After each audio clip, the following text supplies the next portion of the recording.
Hello and welcome to Byju's Exam Prep. Welcome to our daily Hindu analysis. Before we begin, we have an important announcement. For those of you who have taken up the Prelims Test Series 2023, we shall be holding the sectional test on history tomorrow at 9:30 a.m. and you can take up the test exclusively on the app, or you can even give the test at any of our offline centers as well. Now, before we begin with the discussion, don't forget to subscribe to our official Telegram channel for regular updates on current affairs. So let's get started with the analysis of today's The Hindu newspaper by looking at an important column from page number 6 of the Delhi edition. This column examines India's Look East Act East policy, and the writer, who happens to be a former Indian ambassador to Myanmar, highlights how India can make use of the policy to bring the northeastern part of India and the eastern parts of India closer to Southeast Asia and East Asia as a part of its broader Indo-Pacific strategy. To understand this argument in detail, first we need to take a look at India's approach towards Southeast Asia and East Asia. See, these two regions that we are referring to, they lie in the extended neighborhood of India, and particularly with Southeast Asia, India shares a age-old civilizational relationship. This map here depicts the historical links between the Cholas, who ruled and dominated large parts of southern India and Sri Lanka, and also the Kalingas, who dominated the eastern parts of India, and how these two empires had historical trading and cultural relations with today's Southeast Asia.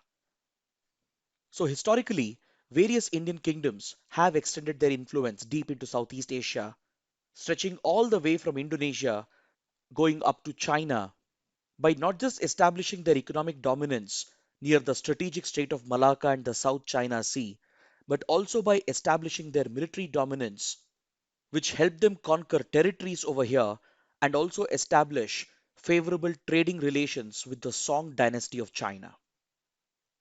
So, this makes it very clear that India has very strong cultural ties with Southeast Asia, and you can see similar historical ties existing between India and East Asia region as well. If you look at today's Japan, Buddhism still happens to be a dominant religion in Japan, with very close and deep connections with India, which is the birthplace of Buddhism. Even across Southeast Asian countries, you can see such religious cultural connection with India. Through Hinduism, Buddhism, and even Islam, India shares a historical connect with the modern countries of Southeast Asia, such as Myanmar, Thailand, Vietnam, Singapore, Malaysia, Indonesia, and the others. But in modern times, that is post 1947, India couldn't pay much attention to Southeast Asia as a result of the Cold War divide. From 1947 to 1991, India was a little distant from Southeast Asian countries as a result of the Cold War divide, as some of the Southeast Asian countries had clearly aligned with the Western power bloc led by US, whereas few other countries in Southeast Asia were aligned with the Soviet power bloc, and some others, such as Indonesia, remained non-aligned, and along with India championed the non-aligned movement. So this ideological divide kept India away from the region, and also during this period, India was preoccupied with its immediate neighborhood, as we had many pressing challenges with our neighbors, such as Pakistan, China, Sri Lanka, Bangladesh, and others. Plus, India also was busy paying more attention to the big powers, including UK, Soviet Union, US, France, and others. So until 1991, India never got the right opportunity to build on its historical civilizational links with Southeast Asia. But in 1991, a series of external and internal developments pushed India to open a new era in foreign policy and reach out to Southeast Asian countries and East Asian countries with a dedicated foreign policy doctrine. On one hand, the Cold War came to an end with the collapse of Soviet Union, with which India lost a close friend at the global platform. So now India felt the need to diversify its relations and reach out to new partners. And at the same time, India was facing a grave economic crisis back home, as the country was staring at a balance of payments crisis. As India was running out of foreign exchange to continue its imports, India was forced to introduce the LPG reforms, that is, liberalization, privatization, and globalization, which made India look for new markets for its exports and also seek fresh investments, that is, foreign investments into India. And this essentially meant India would need new trading partners. So, in this context, the then Prime Minister P.V. Narasimha Rao launched a landmark foreign policy doctrine known as the Look East policy of India. Through this policy, India would start paying more attention to this critical region, that is Southeast Asia, which was a part of India's extended neighborhood, along with paying more attention to the East Asia region.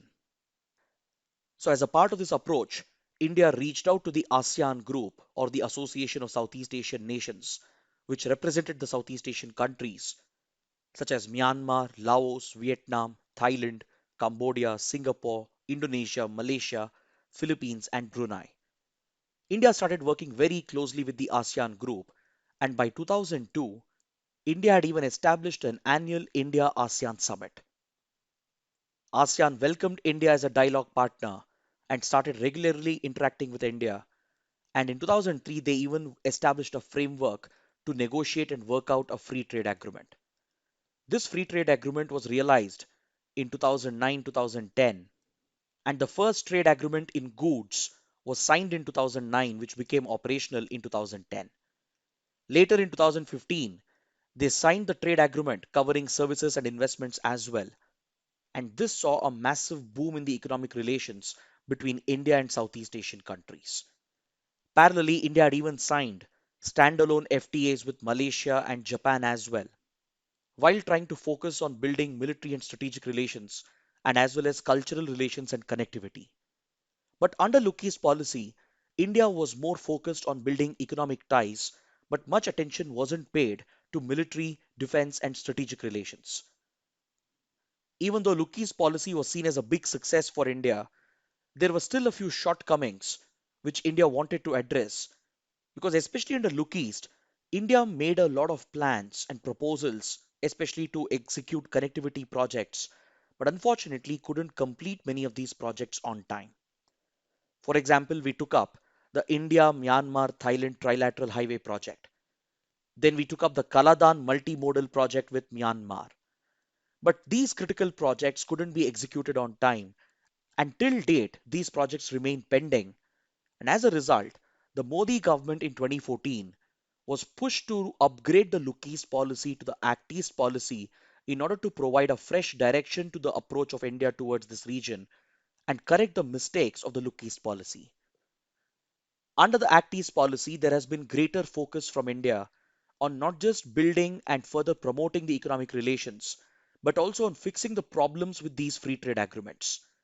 Because some of these FTAs have apparently helped ASEAN countries more than India, and India's domestic industry has taken a hit due to some of the shortcomings in the FTA.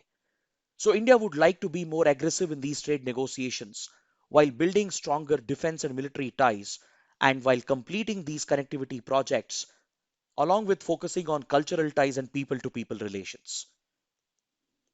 Also, the other key difference between Look East and Act East policy is that under Look East, India paid more attention to Southeast Asia, while East Asia region covering Japan, South Korea and the rest of the region didn't receive much attention.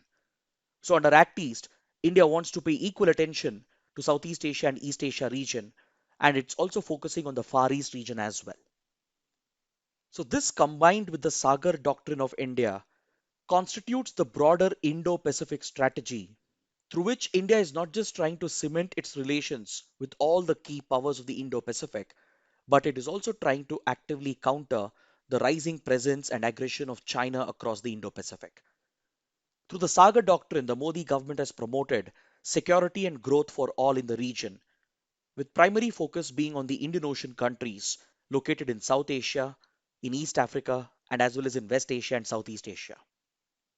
Through the Sagar Doctrine, India is also building closer defense strategic relations and economic cultural relations with the small Indian Ocean island countries such as Sri Lanka, Maldives, Mauritius, Seychelles, and the others. So, in totality, India's Sagar Doctrine approach towards the Indian Ocean and the Act East approach towards Southeast Asia and East Asia covers our Indo Pacific strategy. And in this entire approach, the northeast of India and the eastern parts of India play a very, very important role, especially with regard to the Act East policy. Since the days of the Lucky's policy, which was launched in 1990s, India has always prioritized linking the northeast of India with Southeast Asia. One of the core objectives of Lucky's policy was always to build better connectivity between Northeast India and Southeast Asia, as this would open up Northeast markets with Southeast Asian countries, which would not only help in pushing exports from Northeast India towards this region, but could also help in bringing investments from Southeast Asia to Northeast India. As part of these connectivity plans, the focus was on connecting northeastern states with Myanmar, which is acting as a land bridge connecting India and Southeast Asia. It's in this context that connectivity projects like Kaladan, India Myanmar Thailand Trilateral Highway become very critical, and the same approach is being continued today under the AQIS policy as well. So essentially, if India has to project its influence and power towards the eastern parts, especially towards Southeast Asia and East Asia as part of its broader Indo-Pacific strategy, then India will have to focus on connecting Northeast India and eastern parts of India closer to these regions. This is exactly the argument being made by the author as he calls upon the Indian foreign policy establishment to listen to the voices from northeastern states and eastern states of India while framing and implementing India's Indo-Pacific strategy. The writer argues northeastern states, especially Manipur, Mizoram, Nagaland, and Arunachal Pradesh, which share borders with Myanmar, will play a critical role in the success of India's Indo-Pacific strategy and its ACTIS policy, as their fate and destiny is directly linked with the developments in neighboring Myanmar. The political instability in Myanmar, the presence of insurgency and terrorism and organized crime in Myanmar directly affects the border states, as there is a cross-border flow of organized crime and terrorism towards India. So if India wishes to stabilize the region and deal with these security threats, it is of utmost importance for India to stabilize the northeastern states and bring better development by linking them closely not just with Myanmar but with the broader Southeast Asia and East Asia region. It's in this context that Japan, which is a strategic partner for India, has already been making big investments in several northeastern states. The writer argues that such an approach, where we take into account the voices of northeastern states and eastern states in our Indo-Pacific strategy, will also align with our focus on groupings like BIMSTEC and Quad, as these initiatives are also seen as part of the Indo-Pacific strategy. So this in short helps us understand why the writer is insisting that the Indian government needs to listen to the voices coming from northeastern India and eastern parts of India while executing its Indo-Pacific strategy. Now let's take a look at an editorial from page number 6 that deals with the G20. So the G20 is one of the most prominent groupings which has been in news, and we have covered the topic repeatedly as well. This grouping, which was formed in the 1990s following the Asian financial crisis, acquired a more full-fledged form post the 2008-2009 financial crisis, and since then it has become an important grouping that brings together several developed countries, including the P5 nations, along with other middle-income countries. Over the last 14 years, it has become a critical platform to manage the global economy and as well as to deal with pressing challenges of the world. So Indonesia, which was holding the presidency of G20, has recently transferred the presidency to India. And from the 1st of December, India has started holding the presidency of G20 and is all set to host the 2023 summit. But holding the presidency of G20 is not just about hosting the summit. It's about providing leadership to the group as India gets to set the agenda for G20 along with Indonesia and Brazil, which are part of the Troika that represents the former country which held the presidency, along with the current presidency and the next year's presidency. The Indian government has already highlighted how big an opportunity this is, and the Prime Minister has even written an editorial in almost all the major newspapers highlighting this great opportunity for India, which not only puts India on the global map, but provides India an opportunity to display leadership at the global level on critical issues. While this no doubt is a great opportunity for India, it also brings along with it a great set of responsibility, as India will have to deal with several pressing challenges in order to achieve consensus at the next summit. As of now, India has already charted a vision for the next year's summit and has identified Vasudhaiva Kutumbakam as the theme, which symbolizes the whole global community as one family which shares a common future. So, beginning from this month, India will be organizing a number of dialogues, ministerial negotiations, and high level talks involving the Sherpas or envoys of respective countries, along with their finance ministers and governors of central bank. Similar dialogues will be held across the country in various sectors. And while arranging these events and arranging the logistics in itself is a great challenge for India, apart from that, the biggest challenge for India would be to set the right agenda and achieve consensus on key global issues. As of now, the world is divided because of the Russia Ukraine war and also due to the looming global economic crisis. Upon this, the pandemic and climate change continue to pose a challenge, and on all these key issues, there is no consensus amongst the global community. Even at the latest G20 summit, which was hosted by Indonesia, which was holding the presidency, found it extremely difficult and challenging to even reach a common ground on critical issues, as countries were divided on their stand regarding the Russia Ukraine war. These challenges are only going to further escalate in the coming months, thus putting India in a very difficult position, and hence this opportunity places a very big responsibility on the Prime Minister and India's foreign policy establishment to lead the world out of this chaos and strive towards achieving consensus on some of these key global issues which affects India and the world. Along with this, India would also be under greater scrutiny and pressure with regard to some of its controversial internal issues. The question of increasing communal polarization and conflict hit areas such as Jammu and Kashmir would attain more focus as the global countries would place more scrutiny on India as India holds the presidency of G20. So India will have to carefully navigate these waters and uphold the highest standards internally so that India would be in a strong position to provide leadership to discuss and achieve consensus on these contentious issues. Next, we have another important editorial on page number 6 that examines the volatile situation between Israel and Palestine. Following the recent killing of Palestinian men by Israeli security forces, which has escalated violence between Israel and Palestine. To understand this editorial in detail, first you need a little bit of background regarding the Israel Palestine conflict. This map over here makes it simpler for us to understand the background to Israel Palestine conflict. See, the Israel Palestine conflict dates back to the 1940s and is primarily centered around this region that you see highlighted in the map over here. In the first map, you can see the sacred city of Jerusalem, which is the birthplace of all the Abrahamic faiths, that is, Islam, Christianity, and Judaism. After the three religions took birth over here, Islam and Christianity continued to dominate the region and quickly spread around the world, whereas the Jews were driven out of the region following various conflicts, invasions, and wars. So, centuries ago, the Jews who lost their native homeland had moved mainly towards Europe, and across Europe in the medieval and modern times, they constantly faced persecution, which ended with the Holocaust under Nazi Germany during the Second World War. So, the Jews who had faced centuries of oppression and persecution and targeted violence were promised a return to their homeland with the help of Britain and US, the then prominent powers. After some of the radical Jews had set up the Zionist movement to return the Jews back to their native homeland. So by late 1930s and early 1940s, some of the Jews around the world started coming back towards Palestine areas, which was now habited by Palestinian Muslims, thus triggering fresh clashes and violence between the Jews and the Palestinian Muslims.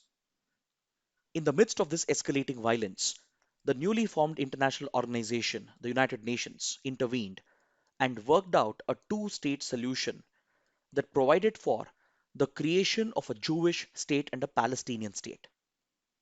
The idea was to simultaneously create a Jewish Israel and a Muslim Palestine so that the two states could live side by side peacefully. Initially, this partition on communal lines was rejected by various former colonies, including India and African countries. Because these colonies in Asia and Africa and the newly independent states like India, they were the victims of communal polarization carried out by colonial imperial powers and the religious partitions that they had carried out. But eventually, accepting two-state solution became the only viable alternative, and most countries, including India, started supporting the two-state solution. But right before Israel and Palestine could be born simultaneously as independent nations, Israel unilaterally declared independence in 1948, thus breaking international law and the UN commitment. Now, Israel, with the quick backing of UK, European powers, and the US, became a strong military power and established a strong nation. And even though all the Arab nations in the region declared war against Israel to defend and protect Palestinians, Israel managed to defeat the Arab coalition forces led by Egypt, the then Transjordan, Syria, and other countries.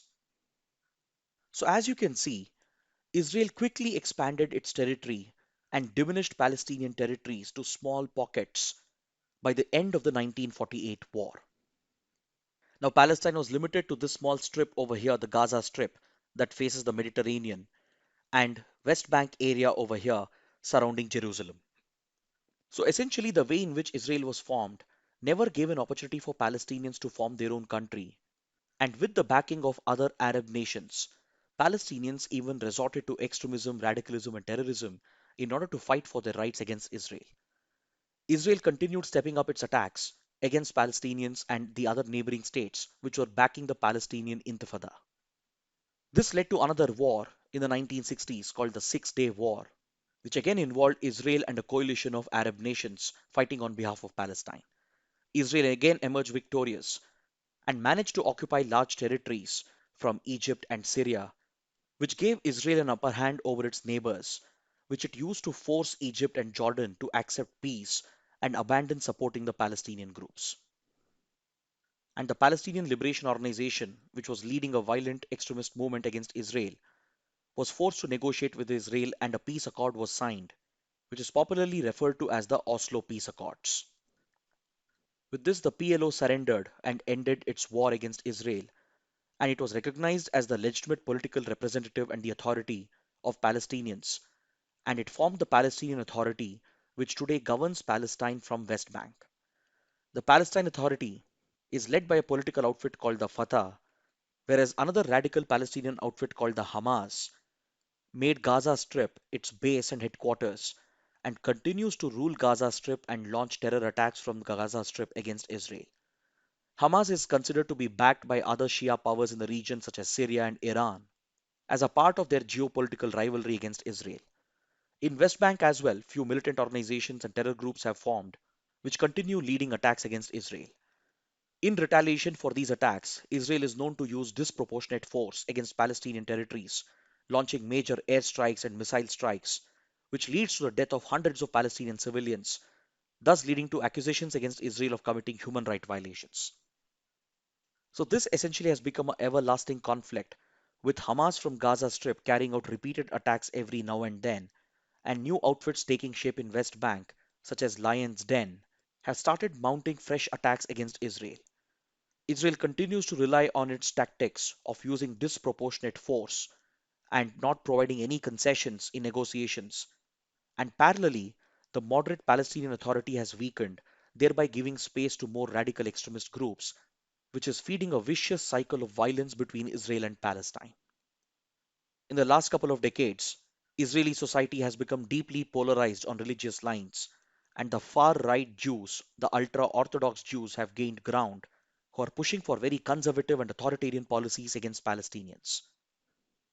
Israel has even promoted the expansion of illegal Jewish settlements in Palestinian territories, which brings the Jews and the Arabs more frequently into clashes. And this has essentially become a recurring cycle. Last year as well, there were fresh attacks carried out by Hamas and other terror groups, and Israel retaliated with disproportionate force, killing hundreds of innocent Palestinians. So it is this vicious cycle of violence that the editorial is talking about, following the recent killing of Palestinian men by Israeli security forces. And the article points out how both the sides are equally responsible for the escalation in violence, which erases any opportunity available for peace. And today, the increasing polarization in Israel and Palestine and the rise in radicalism and extremism is already reshaping both the societies, which could very well lay the foundation for escalation in violence in the coming days. Next, we have two important articles on page number 1 related to the security situation in the state of Punjab.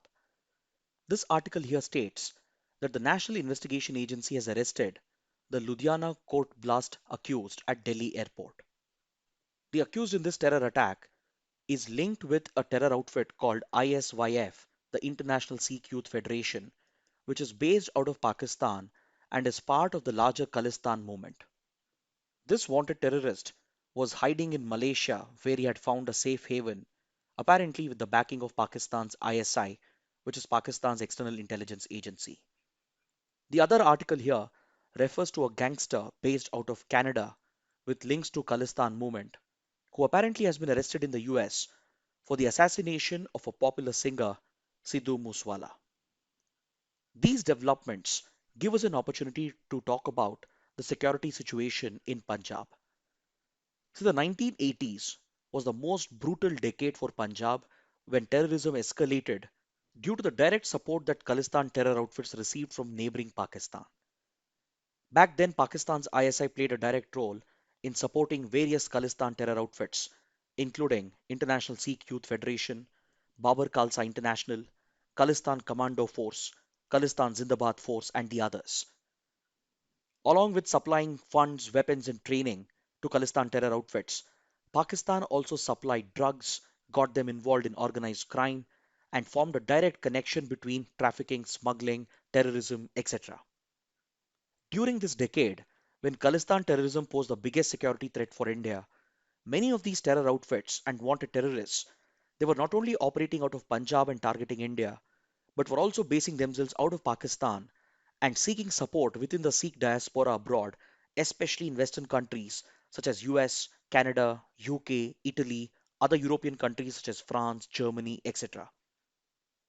But by 1990s, India managed to curb and wipe out the Khalistan movement with targeted action not just in Punjab but also in Pakistan and in other countries. By cutting off the covert support from Pakistan and by influencing Western countries to act against these outfits, India managed to tackle the external threat, while internally India imposed AFSPA in Punjab, and through police action and counter-terrorism, counter-intelligence efforts, it managed to wipe out the Khalistan terror base. After a few years of peace, it is being noticed from 2010 that many attempts have been made to revive Khalistan terrorism, and it appears that Pakistan is again behind these recent developments.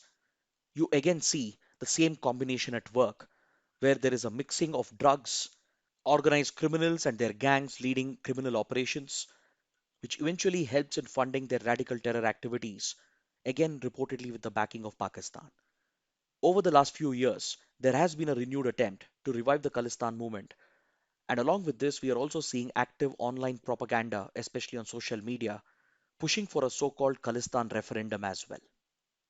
India has even noted an uptick in Khalistan related activities in friendly Western countries such as US, Canada, UK, and Italy. And recently in Italy, a so called Khalistan referendum was also held. Khalistan extremists have even widened their base into Southeast Asian countries such as Malaysia and Thailand. And also in Australia, India has been noticing a sudden surge in Khalistan related activities. The primary fuel which has been powering the Khalistan movement, which is a combination of drugs, revenue from organized crime led by criminal cartels and gangsters, along with backing from external intelligence agencies such as Pakistan's ISI. Now let's take up the last article from page number 11, which is also related to international relations and internal security.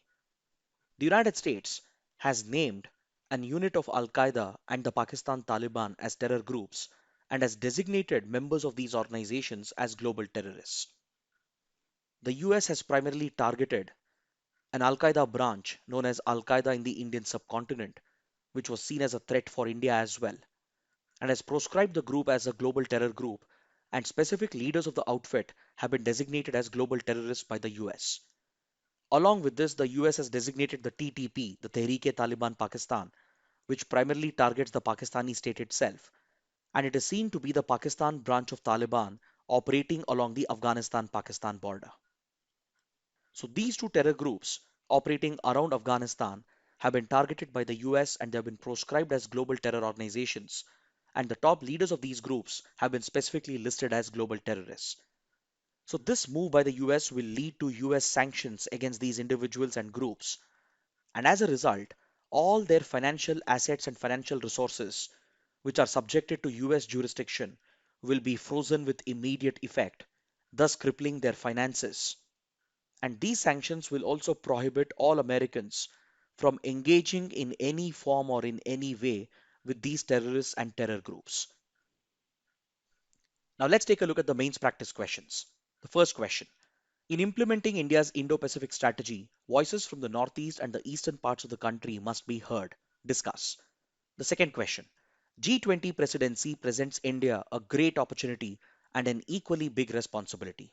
Examine how India could cement its global aspirations with this opportunity. Kindly write an answer to these questions and post your answers in the answer writing portal, for which the link has been provided in the description box below. So, with this, I would like to conclude my discussion.